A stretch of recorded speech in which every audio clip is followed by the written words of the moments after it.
welcome. Thanks, everybody.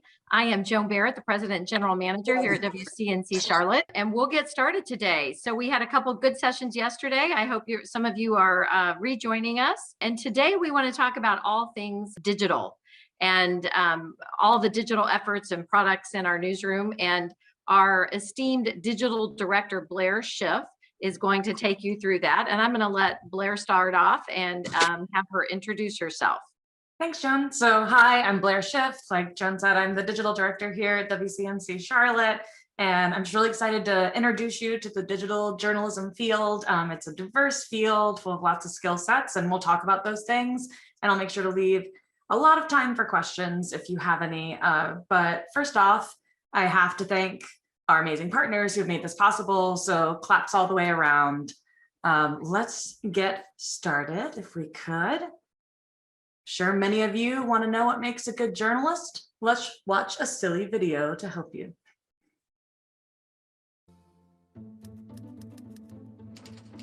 The great movie reporters mirror the great reporters in real life. They're curious, they're passionate, they'll do anything to get that story.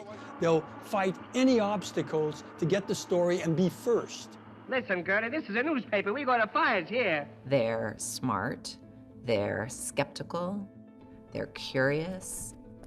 They tend to be very funny. Take Hitler and stick him on the funny page. They're very sarcastic. They have a point of view that everybody is terrible, and they make very funny jokes about that. You're inclined to be a trifle sarcastic, which is not good for the organization. Are you asking for my resignation? No, my boy. Don't be hasty. They can be very principled. They have their own moral code. I want to get the job. That's the idea. And to get the job, I'll stick a knife in anybody I have to. The journalist is a perfect character for film because they're asking questions all the time. They really represent the audience. They want to know everything the audience wants to know. All right, so old movies are like a little bit hokey, but I think you get the whole point. Journalism, whether it's print or television or digital, has a set of ideals, right? And standards that we try to achieve every single day. We're curious as heck. We ask a lot of questions. If you've ever been called inquisitive by a teacher, you're probably on the right track already. So when it comes to other traits that you'll want as a journalist, I made a cute little chart for you. So I hope everyone can see it. Great. So as you can tell, all the pieces of pie are equal. And that's because it takes a lot of different types of skills and traits that you need to be a successful journalist. So like I just talked about, always being inquisitive about the world around you and what's happening in it, right? Then we have capable or even thrive working under pressure. I'm sure that doesn't shock you. Newsrooms can be stressful. Breaking news is hectic. So you need to be able to do well under pressure. Passion for writing. A long time ago, that wasn't important. If you were an anchor, you didn't have to write necessarily. If you were a producer, you were doing a heck of a lot of writing. Now everyone's got to write, and you've got to write well, and you've got to write clearly. Great problem solver. Every day is such a different day. So you have to be able to step back, speaking back to the staying calm under pressure, and ask yourself how you can get around any sort of problem that might present itself. Receive criticism well. This also probably isn't shocking to you. Our viewers are vociferous. They give us lots of feedback. And the important part is we have to listen to it, right? Because it's valid. I've always said that if one person feels that way, that something's unclear, it means it was unclear. So it's our job to make things clearly communicated. Can handle stressful and even sometimes dangerous situations, not to scare you off, but we're in the front line. So a lot of times journalists are referred to as the second responders, especially in a breaking news situation. Police, fire, EMS, et cetera, are out there. They're the first responders, right? But then we're right on the scene too, trying to find out what's going on so we can communicate that to our viewers. So you have to stay calm in that. Enjoy reading. So we're going to talk a lot about this, but the best way to understand journalism is to consume it, right? You need to be able to read quickly. Sometimes you're getting an affidavit or some sort of other court document. You got to digest that really, really, really quickly. So comprehension is crucial. can be objective when looking at a subject matter you have strong opinions about. That's really hard, right? But I'm sure all of you in school at one point have had to do the Socratic method, right? You have to argue, kind of be that devil's advocate, argue the case that you might not necessarily believe in personally, but that you need to understand the perspective of. And that is a very important trait to have as a journalist. And it's hard, but each of us gets better at it every day. Then communicate well with most types of people. Back to that point, we are out in the public. Oftentimes we are talking to people from all walks of life, and we have to be able to empathize with them, and we have to be able to understand where they're coming from and be able to tell their stories. Strong attention to detail. If we're talking back to viewer feedback, the second I have a typo on my website, I know about it very quickly. We have to be very detail oriented, and that kind of goes in kind of hand in hand with the receiving feedback, right? And receiving criticism well, because it's okay. It's not an insult if you make a mistake. We're all human, but it's important that you get that fixed correctly, so that way you don't undermine your credibility. Ability to work under tight deadlines. Back to that pressure, y'all. It is intense, but it is so fun. It's frenetic. Love being creative, thinking outside the box, or circle in this case. You have to constantly just be asking yourself, how do I communicate this effectively? Everyone learns differently. I'm sure all of you have different learning styles or the ways you study, and it's important to think of different ways, just like a teacher would on how to teach a classroom, same thing. Already following news or current events. We talked about this earlier, right? You have to consume, you have to know what's going on. If you're the person that all your friends message and ask what is going on, you're gonna make a great journalist one day because you're already in the know. So obviously you saw that was kind of like a little Trivial Pursuit wheel. Like I said, you know, back in the day, like a TV news anchor didn't necessarily have to write an online article, right? But that's not the case anymore. Like digital journalists are all journalists now, because it's important that we all have different skills to communicate that. So right here, people ask me all the time what I do on a daily basis. And it's hard to describe, right? Because every day is different. But here's a nice little overview. I'm not going to read it. You guys are literate, but you can look through it. If the idea of sitting at a desk, clocking in and out, doing the same thing every single day doesn't appeal to you, then working in local TV is a great option. Because legit every single day, my job is different. I mean, sure, I might have, you know, the same meetings with coworkers every day, but what we discuss in that meeting is never the same, right? Like we push each other when we pitch stories. We ask questions to each other to kind of ensure that we have a well-researched story. Our main goal is to represent and inform the public. And that goal takes guts and it takes effort. But like I said before, to be able to tell those stories means you have to tell things in a different way. So I'll bet each of you likes to consume news differently. Maybe you like to watch videos on YouTube, or maybe you like charts and graphs that help you understand kind of the math behind something, or maybe you like to read it on your phone. Maybe you scroll through your social media and watch explainers on topics that you don't understand, or watch live streams as news happens. Like whether it's listening to a podcast in your car, everyone consumes media differently. And because of that, it's crucial that we tell the stories in a complete way and to each audience member, so they all walk away with an understanding of the subject matter. So that's why I outlined a lot of these different things. They're different storytelling elements, and we have to use almost all of them for all of our stories so that we can communicate well.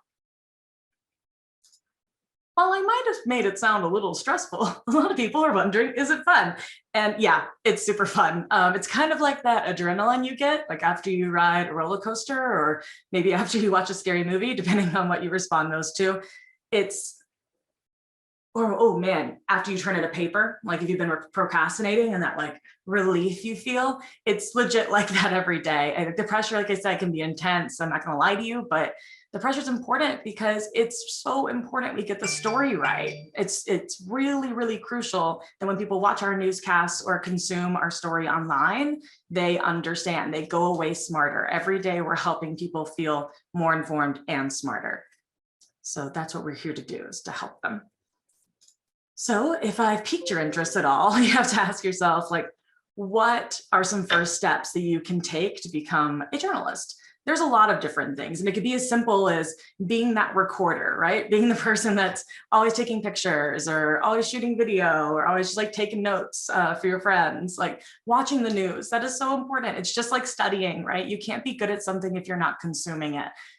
Joining the school newspaper. Almost all schools have a newspaper or a television station or yearbook, or even a lot of schools have social media teams, right? You can practice your writing skills and figure out ways that you can condense facts properly so that you still understand the story. And also read books by journalists. I didn't think about this, to be honest, when I was going into the career, but it really gave me a good perspective of what they did to get where they are. And I just found a lot of autobiographies or even some biographies of journalists that I admired, and I read them to see if I liked the idea of the lifestyle that it was. Also, this sounds old-fashioned, but guys, I swear to goodness, like, you should subscribe to your local newspaper, or at the very least read it online. It's really important that you know what's happening in your community. I know a lot of people, get up in arms over who the president is or isn't. And while that's true, the most important politics happen locally. So if you don't know what's happening locally, it doesn't matter really what's happening nationally. So the best way you can be informed of that is by consuming local journalism, whether a newspaper and a TV station. Also follow us on social media. That's a great way to stay informed. You don't necessarily have to watch every single newscast every single day because you're allowed to sleep, but it's a good way to keep up so you don't feel like you've missed something. No one likes FOMO. Or even like download news apps. We have push alerts, right? I'm sure y'all have apps that push alert things all the time. That's a good way to stay in the know with the most important things that have happened that day. And also kind of a newer thing is listening to news podcasts. I'm sure some of you have listened to NPR. That's the most classic podcast, right? Is public radio. But also local television stations, including us, have podcasts that help keep you informed. And that's really the crucial part, right? Is that everyone understands what's going on. And that's what being a digital journalist is. You got to have your hands in a lot of different things. There's also different types of digital journalists. So maybe you guys are picturing a person who, gets a press release and rewrites it and makes a couple calls to give it context, and then they like post it on a website and they move on. And while that's true in some regards, there's a lot of different skills and different types of digital journalists out there. I mean, I listed a few here that you may not have thought of. I mean, besides my own job of a digital director, think about engineering, the person that designs the news app and makes sure it functions and make sure it's helpful to people. Or a podcast producer, right? We were just talking about podcasts. Or managing social media. It's kind of bonkers to think that your entire job could just be sitting on Facebook or Twitter or Instagram or Snapchat all day or TikTok. And that's a real job. Real people do that job. So it's always evolving, which is why I say like some that haven't even been invented yet. My first digital job, the person interviewing me asked me what I wanted to do in 10 years. And I was a digital journalist just getting started. And I told her, it's like, I don't think the job that I'm going to do in 10 years exists yet. And it's true, because every day we're innovating and every day new technologies come out. I mean, y'all, TikTok didn't like exist a couple of years ago, and now it's viral, right? Everyone's using it. So that's how quickly you have to innovate and get creative and kind of turn with the times. So also, different paths mean a lot of different training opportunities. The fun part of digital is that you have to be really technically savvy. And that means different things. Some of it can be you're really good at editing video or shooting video and putting it together, right? It could be that you're designing really neat graphics or animations. That's all under kind of the Adobe Creative Suite. I'm sure most of you have probably encountered those programs, if not all of them, but they're really important to learn. And those programs, if you can't afford them, because I'll be honest, they're pricey, but you guys are students, you should get discounts, is you can get involved with Canva. Canva's free. If you guys haven't used it, it's super fun. You can essentially make your own infographics or interactive graphics that you can post on social media. It's free. And a lot of news stations, including our own, uses it for our social media platforms. It's really useful. So even if designing graphics kind of intimidates you, don't be intimidated. There's tools out there to help you. DSLRs, so that's, things that are like Canons or Nikons, those really, really pretty expensive cameras. A lot of your schools might even have one that you can rent or gets assigned to you during the semester, depending on how your system works. But a lot of stations are moving to those. Sure, you guys pictured it. You see the guy with the giant camera running after the reporter. And while those giant cameras do exist, technology is getting better in those Canons, those Nikons, all those DSLRs, so that now we can shoot really good video off of what used to be a standard still photography camera. So the best part of learning one of those is you get both skill sets. You get the still photography and you get the moving photography, the video. So it's important to learn those. And then back to social media management, y'all. So there's a lot of different tools that you can use to manage social media. A lot of them you may have heard of. Hootsuite and TweetDeck are relatively familiar to a lot of people in the field. Social News Desk is another one. The idea is that you can post multiple places at once, but you can tailor the messages to be the different audiences.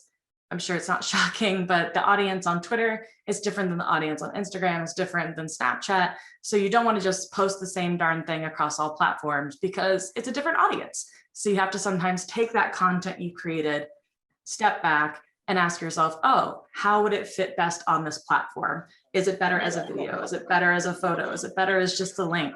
Do I need to make an interactive graphic? There's lots of different ways to do it, and that's what you have to kind of fiddle with a little bit. And also WordPress. It sounds a little archaic, but honestly, like most content management systems are based off the WordPress model. So I always think it's really good to just start with somewhere, and then as you get more jobs, you'll learn new skills, but they'll all kind of be based in that same vein. And I mean, that's why you guys have already kind of taken the first step of trying an opportunity. You're here, right? This is kind of your internship, a la carte, really fast.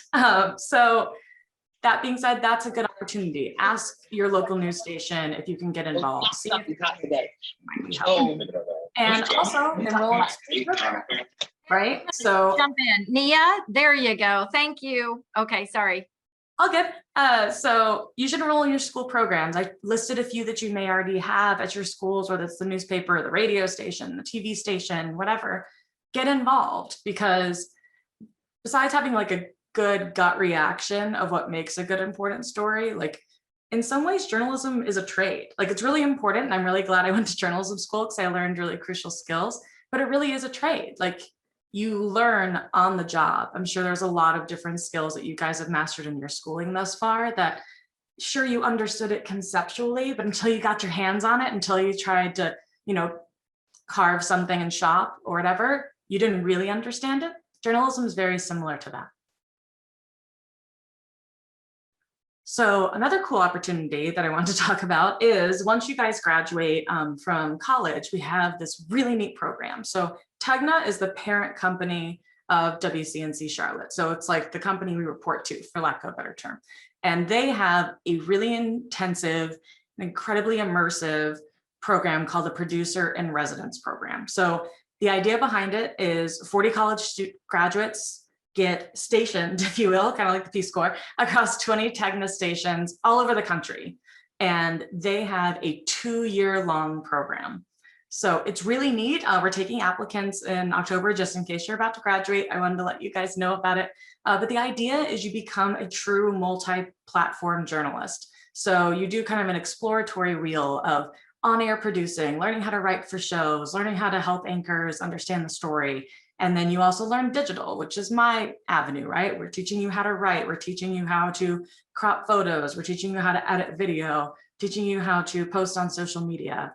And then you're also learning from the assignment desk, which is another one of the training sessions y'all will have this week. And that's the nerve center of the newsroom. You guys are constantly getting information. Whenever breaking news is happening, they're dispersing crews. They are legit the nerve center. And the neat part of this program is that you learn all of those sorts of things all together so that when you come out on the other side after 2 years, you know all aspects of journalism. It's super rad. But like I mentioned, applications open in October. You just have to check out the Tegna Jobs website. You can just bookmark it if you want.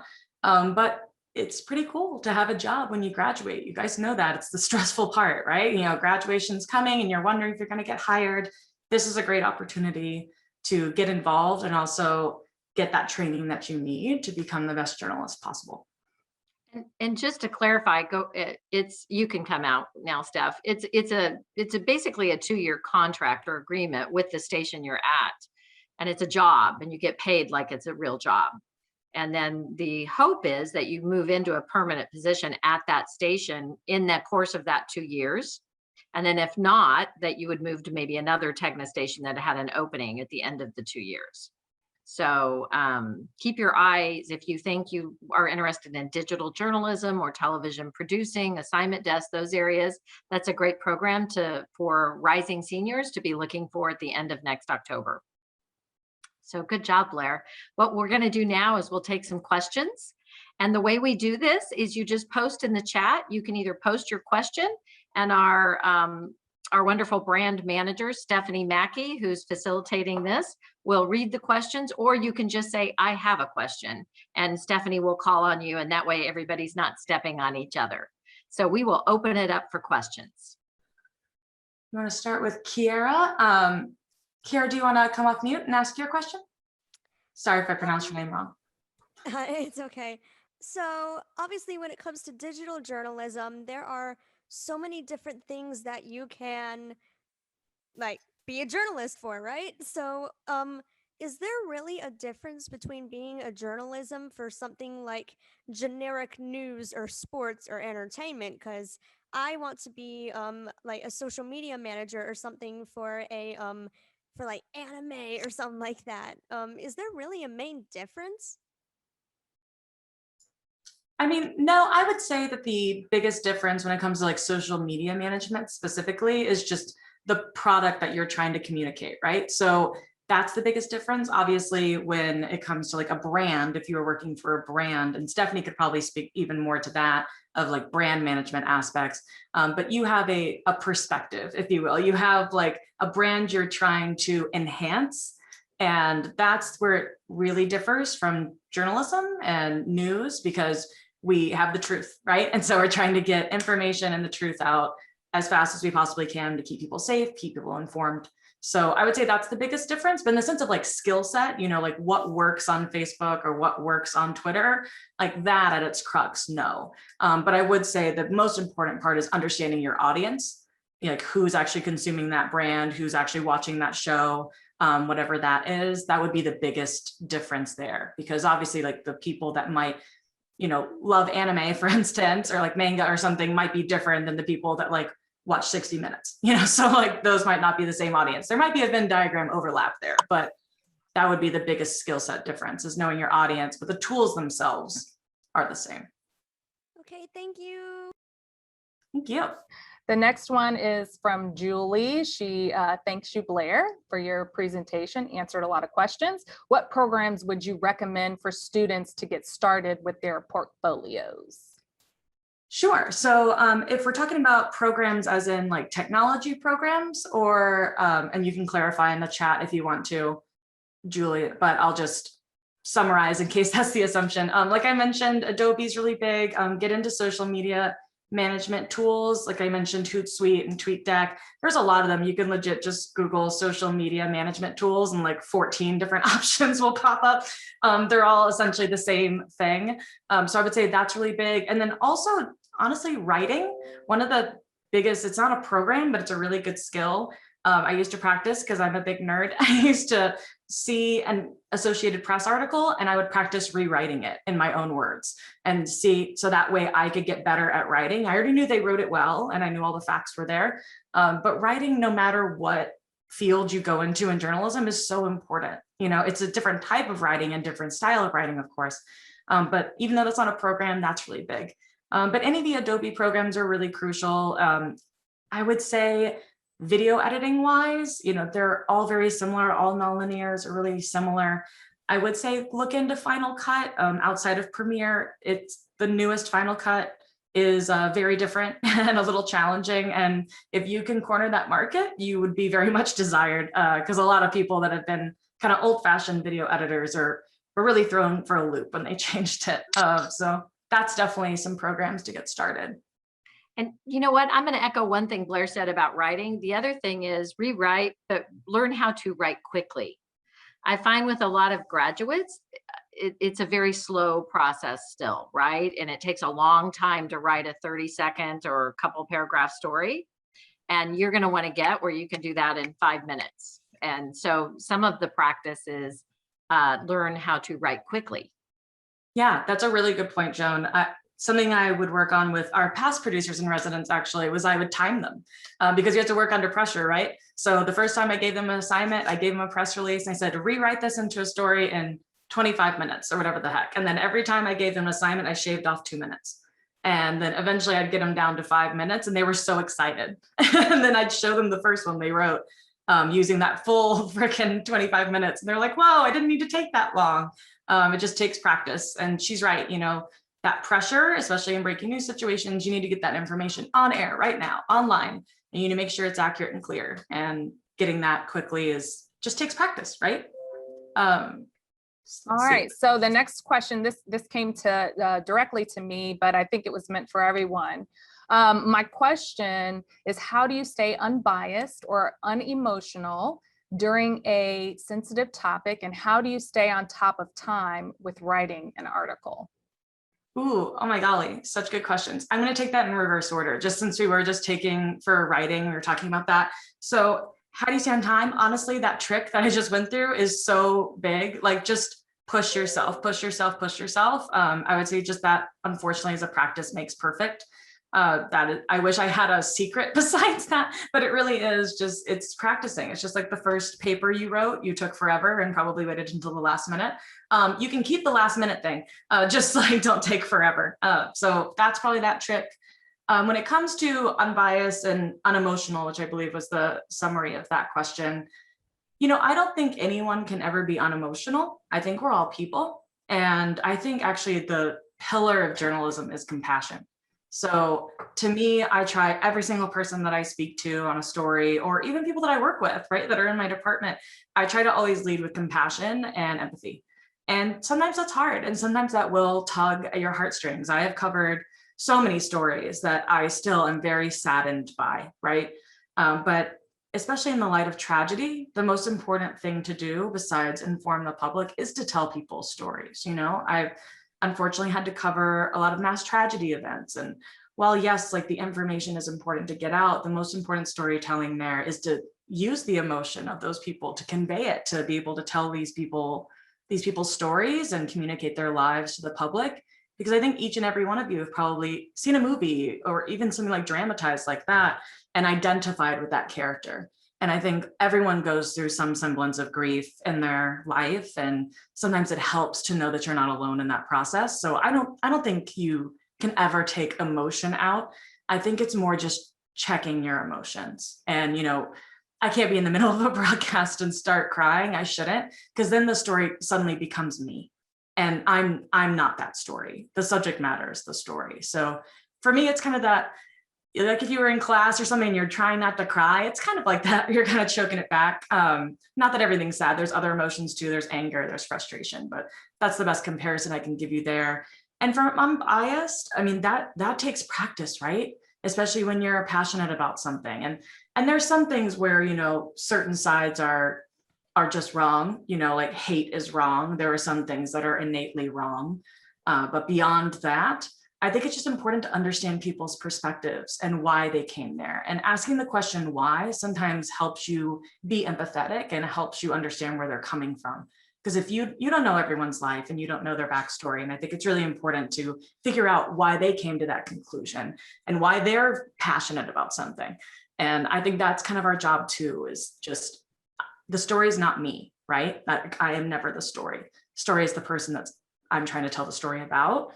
And it's important for me as a journalist to get to the bottom of that. That was like some really deep stuff. Sorry about that, y'all. The next one comes from Shayla. Are there any websites aspiring journalists can use to help advance their vocabulary if they tend to use the same phrases or words over and over? Ooh, that's a really good question, Shayla. Get it. Let's see. I mean, honestly, that's a lot of just consumption in general. And I think it's really important to diversify what type of news articles you read. So even if it's reading European platforms, that's a good example. Like go to the BBC or, you know, go to the Times in London, go to like different styles of writing. And sometimes their turns of phrase will get you be like, oh, that's like a better way to put it. I wouldn't have used that word. Also, back to my nerddom, I used to have one of those tear off calendars that you put on a desk that's like a word of the day. And I always challenged myself that day to try to use that word in my writing. And it's honestly increased my vocabulary a whole lot. I know that a lot of you were probably frustrated memorizing words for the SAT, but believe it or not, that does come in handy later when writing. So you don't have to sound necessarily flowery, but I think sometimes allow yourself, if you recognize you say the same thing a lot, give yourself one instance of using it that day and be really cognizant of it. And that might help. So I hope that helps. Jocelyn, I saw you had a quick question. I'm sorry if you put it below and I missed it. It's already been answered. Oh, well, good. No, that's a good problem. Thorough communication as a journalist. All right, we did see that there, some folks had some issues signing in, so thanks for letting us know that. Were there any other questions? All right, just reminding you guys, you are talking to the digital director of WCNC Charlotte. Don't feel nervous. This is a great opportunity to ask any question from someone who's been in the biz for a while. I'm also going to throw out that once we get through the week and we edit the videos, we're going to, on that same website, WCNC, I Googled WCNC and Pathways, we'll post all these videos. So if you want to go back and catch the beginning of Blair's presentation because you got stuck in the waiting room with Zoom,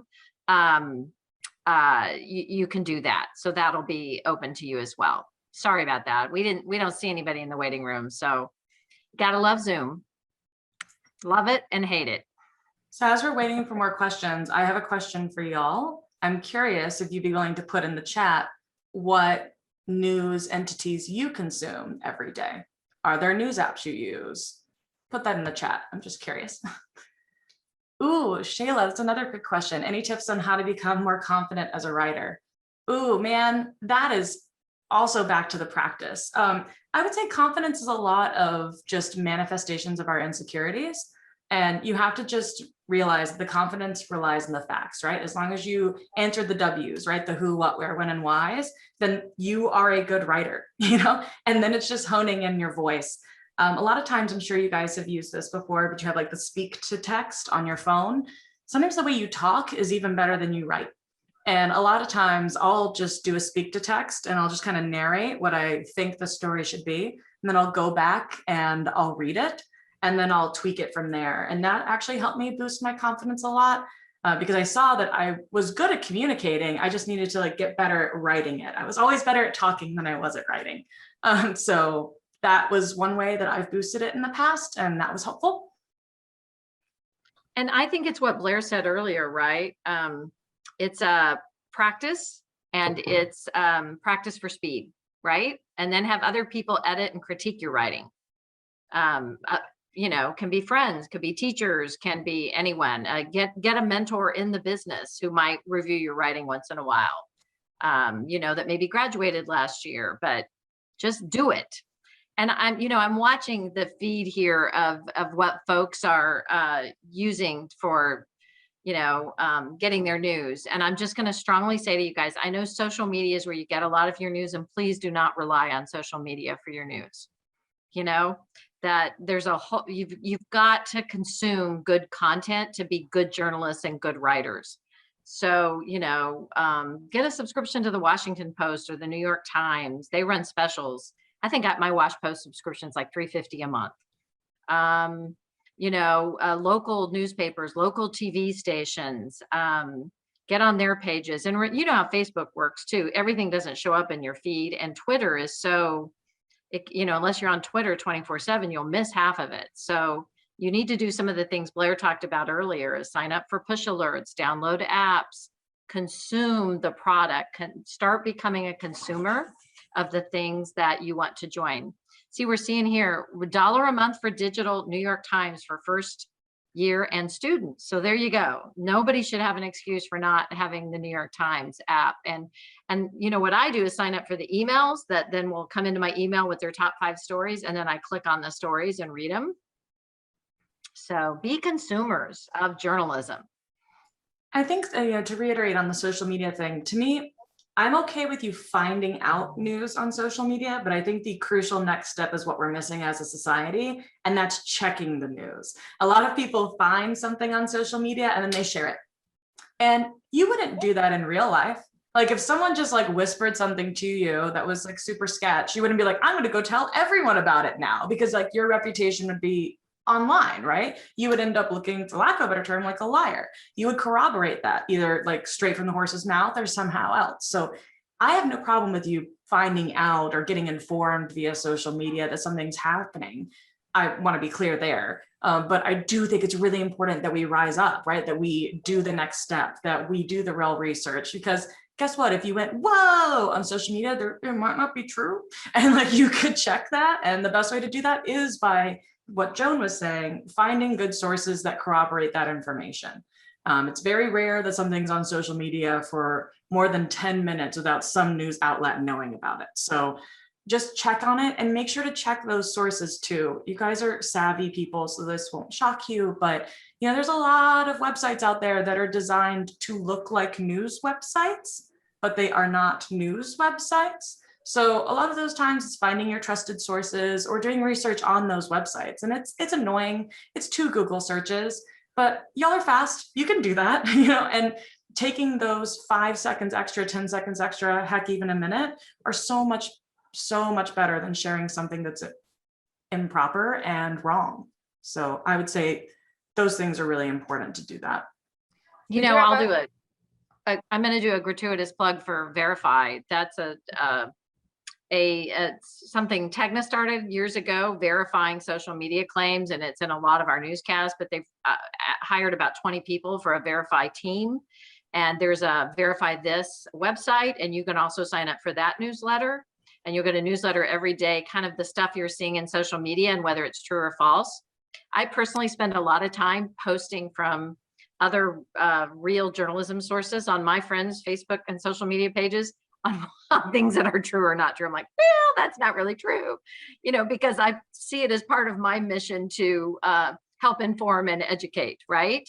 And so Verify This and signing up for that newsletter would go to what Blair's talking about, and you could help inform and educate your generation, which would be great. Yeah, and sometimes you become Oscar from The Office and say, actually, but like that's okay. Truth is really important. Julie, I don't want to miss your question. You said, what do you think makes a job candidate or freelance journalist stand out? Ooh, so it really depends. To me, like I said, journalism is kind of a trade. So it's a lot of job experience. It's a lot of people that have tried to diversify their skill sets. That's really important to me. I think a lot of people we used to look for with blinders on, almost like, oh, if you haven't been on air for this many years, we're not going to hire you as an on-air talent. And I don't think that's the case anymore. Now we know that there's transferable skills and that it's important to have different types of skill sets because of the media convergence of different platforms. So to me, I am sitting there and I am looking for people who know how to write, who know how to shoot, who know how to edit, like legit, or like kind of that Trivial Pursuit wheel, right? That they have all those different skills. That's what I'm looking for when I look at candidates. And I would say first and foremost, it's attitude. It's someone that's coming from a place of yes, who wants to learn, who wants to grow. And you can get a sense of that usually by their resume and possibly the interview process. But passion's so important. This job is really hard. And in a lot of ways, it's thankless. And so it's important for someone to be passionate about what they're doing. So it's not a drain on them. You know, I don't want anyone to ever burn out. And the best way to avoid burnout is to feel like you're listened to be loving your job, right? So that's what I look for. But yeah, diversity of skill set is probably number one. Attitude, 1A. Hang on, Stephanie, and don't kid yourself. The people looking to hire entry-level folks and freelancers without a long resume are calling your teachers, and right? And so do you show up for class on time? Do you get your assignments in on time? Are you that kind of student? Those go to your references, guys. and will also make a difference. So the things you're doing now in school are a part of your profile. You're totally right, because it's more than just a GPA, you know? Like, I mean, school is, some people are just good at school, right? Sometimes unfairly. And that I'm not looking for. You're right. It's crossing those references and you know, just making sure that they are putting in the effort, because effort is what I want. I want someone that's, you know, tireless. They're ready to like really work. And when you get your job, don't think that somebody that you work with won't get called about as a reference, not necessarily a manager, but it might be Blair knows a reporter in your newsroom or a photographer or someone she worked with, and she'll call that reporter and say, hey, what's Matthew like? Or hey, what's Kiera like? And so that resume you're building is every job, every step, all along the way of people that you work with and interchange with, and they're all going to be references for you, sometimes officially and sometimes not. We did have a question from Shayla. How can you tell if the information you're reading is reliable when facts are different across different news outlets? Oh, so I think it depends on what you define as facts, right? To me, facts are things that are provable, right? And I think that that's a word that has been used a little lackadaisically recently. So I just want to clarify the definition there. Facts are things that are provable and countable, things that you can point to, right? So if I say, for instance, yesterday, it was super rainy in our area, right? It is a fact that it is raining here. No one can refute that, right? That is a thing that is provable. Now, whether it was raining exactly at your house, I don't know, because that's how weather works, right? So like, to me, it's cross comparing. So let's say it's a breaking news situation, and I think the best news outlets are very honest and upfront with what they don't know, because we're learning alongside you, right? Like we're trying to investigate, we're trying to figure out what's going on. And so like, I think the most important part there is transparency. So if I say, hey, I-77 is closed, news crews are on the way, police say it's because of an overturned truck. We're not sure if anyone's injured. We're not sure what caused the accident. You know, like it's like a lot of like clarity at the end of saying what we don't know. So sometimes the most important things to look for in news articles is if they're stating what they don't know yet. Because if they're saying that, then they're usually reputable, because they're trying to be as transparent as possible to let you know where they are in the news gathering process. But I would say overarching, find 3 articles and read them, and the common traits aren't going to change that much. The facts aren't going to change that much. It's usually the motives or conclusions you're drawing that differ between those news outlets. I also think the challenge is that a lot of the cable news is opinion, right? There's a lot of opinion based, and we're NBC affiliates, but there's a big difference between MSNBC and NBC News. And, you know, you've just got to remember when you're listening to a lot of the opinion-based programming that exists on CNN, Fox, MSNBC, et cetera, that's exactly what it is. It's opinion-based. And so and this is what I love about local journalists. We don't do a lot of opinion stuff. We stick to the facts and we stick to the journalism and local markets for the most part. And you can also Google, there's some studies done on who's most credible, you know, based on reporting. So you can Google those and they'll give you lists of who leans right, who leans left, who's kind of in the middle. And that might be a good source for you too. Oh yeah, talking about Snopes. Snopes is good. Snopes is the old school John Oliver, as I always joke. It's like the overly researched, very nuanced fact. But that's, I mean, Snopes is honestly what the Verify brand is. Like the Verify brand is like, we heard this online or, you know, through the grapevine, and we are confirming it. We go through all of our sources, so you know what we did to get to that point too, right? Because that's, anyone can come in here and say, no, it's not raining. But if they're not saying like, because I talked to meteorologists, because I used my eyes, and because I have a Doppler radar, then it's like, how do I see you as a reliable source? You're just a person stating your opinion that it's not raining. So it's important to show those sources. And so that way, you know, kind of how we did the work. I know that was probably really annoying in your math classes when you have to show your work. Remember that? Like you have to show your work for a reason. It's because they need to make sure A, you didn't cheat to get the answer, and like B, that you actually know how to get the answer. Though annoying, was not the biggest math fan, that is still, there's a reason to it, right? And that's what Verify is getting at, to Joan's point. It is it's a modern day Snopes. Okay, so what we wanted to do a couple things. That scholarship alert. So our partner, CSB Media Arts Center at the Charlotte campus, is offering a $1,000 scholarship to anyone who attends all 8 of these. And you'll find out more about that at the last session on Friday. So that's, our tease to get you through all 8. But John Casson, who runs that school, is with us. John, did you want to talk briefly about this? Hi, sure. Yeah. Anybody who's interested, anything in journalism or any of the stuff we're going over, even if you're not a fit for our school necessarily, we can certainly send you in the right direction. School's been around for over 50 years, and I've been with the school for 25 years and been a managing editor for a TV station. So great paths for a lot of different ways to get there, and it isn't necessarily through school. You might be surprised to hear me say that, but it through our school necessarily, but through learning. And everybody's points today and yesterday have been spot on. It's about a passion for the business.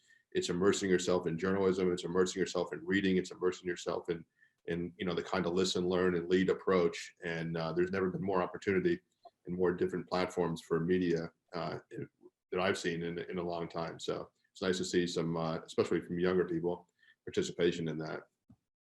And John, you mentioned you have a wide range of students. Like some are college graduates, some are change of life later in life, some are, maybe went to a junior college, high school graduates. You have really a wide range of students, right? Yeah, knowledge doesn't just come from a classroom. Knowledge comes from a lot of different places. And the one trait we look for in our students is to be intellectually curious, and we can make it technically savvy. And we see there's a lot of colleges, great colleges, that graduate students that are big J journalists. You know how to read, you know how to write, you know how to interpret facts from fiction.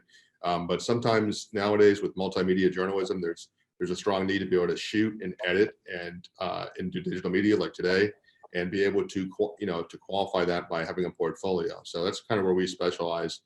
And really, you don't necessarily have to go to our school to do it if you're really technically savvy, but it's tough today to know one skill without the other.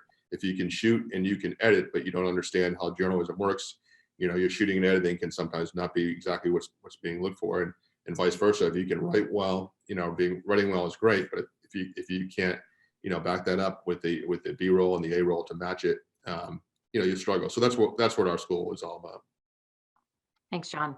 So you'll find out more about that scholarship coming up later today. We're going to talk about meteorologists and weather and that career path, and also sports.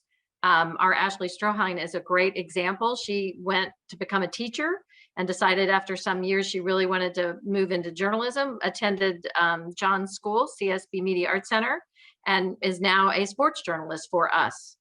So, that's another possibility. And then we have tomorrow MMJ reporters and anchors, tomorrow afternoon producing an assignment desk. Do not miss sales and revenue, because I know a lot of you think you're journalists, but you're going to be surprised that some journalists move into that area. It's kind of a marketing writing area, and you're going to find, frankly, the hours are better and the pay is better. So you won't miss that session. And then Stephanie, our brand manager, is going to lead our marketing session on Thursday at 2. So I hope we see all of you at those and spread the word. We're still taking signups and people can come. And we also want to thank our partners, the Charlotte Area Association of Black Journalists. Join those local associations, Asian journalists, Black journalists, Hispanic journalists. They're great training. They offer lots of training and opportunities for students. And that's another great way to network and get connected. And Joan, I did put in the chat pathways at WCNC.com if you still need to register for the other sessions, if you haven't already. Okay. So if there aren't any more questions, we're going to wrap up this session. Just you get a little bit of time back. And like we said, we'll be posting all of the sessions if you missed one, as soon as we get them edited and made pretty. So it might be a couple weeks, but I just Googled WCNC and pathways, and that page will pop right up. It's the same page where you registered, and we'll be posting those there. So thank you guys. Hope to see you this afternoon. And great job, Blair. Thank you.